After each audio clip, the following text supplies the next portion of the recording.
পাবনার আটঘরিয়া উপজেলার মাছপাড়া ইউনিয়নে রাজনীতিতে চাঞ্চল্যকর ঘটনা। বিএনপি ও অনন্যা দল থেকে একযোগে ৫০ জন কর্মী ও সমর্থক যোগদান করেছেন বাংলাদেশ জামায়াতে ইসলামীতে। এই যোগদান অনুষ্ঠানে প্রধান অতিথি হিসেবে উপস্থিত ছিলেন পাবনা জেলা জামায়াতে ইসলামীর আমির অধ্যাপক আবু তালেব মণ্ডল।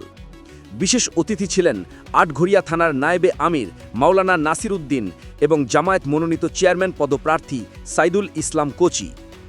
যোগদানকারীরা অভিযোগ করেন, অনন্যা দল সংগঠন চালাতে গেলেই চাঁদা দিতে হয়, ক্ষমতা নিয়ে নিজেদের মধ্যেই দ্বন্দ্ব ও মারামারি চলে, নেতৃত্বে শৃঙ্খলা নেই, মূল্যবোধের অভাব, তাই তারা ইসলামী রাজনীতির পথে আসার সিদ্ধান্ত নিয়েছেন। জামাত ইসলামে আসলাম, ধরেন যে কোনো জায়গায় সাদাবাজ, যেখানে সাদাবাজ দিতে হয়, যেখানে যার একটা জিনিস করেন সাদা দিতে হবে, যেখানে যান সাদা ছাড়ার কোনো কথা নাই, আগে সাদা পরে ধরেন অন্য কথা। ৬ নম্বর ওয়ার্ডের ৫০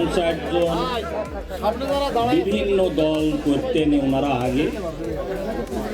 বাংলাদেশ জামাত ইসলামী আদর্শ, উদ্দেশ্য এবং কর্মসূচি দেখে উদ্বুদ্ধ হয়েছেন।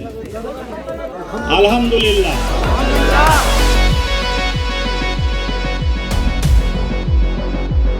অধ্যাপক আবু তালেব মণ্ডল বলেন, জামায়াতে ইসলামী আদর্শিক রাজনীতি করে, যারা ন্যায় ও সত্যের রাজনীতি চায় তাদের জন্য আমাদের দুয়ার সবসময় খোলা।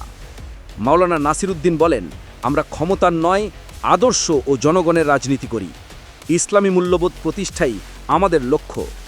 চেয়ারম্যান পদপ্রার্থী সাইদুল ইসলাম কোচি নতুনদের অভিনন্দন জানিয়ে বলেন, মাছপাড়া ইউনিয়নকে আমরা আদর্শিক ও উন্নত ইউনিয়ন হিসেবে গড়ে তুলব ইনশাআল্লাহ।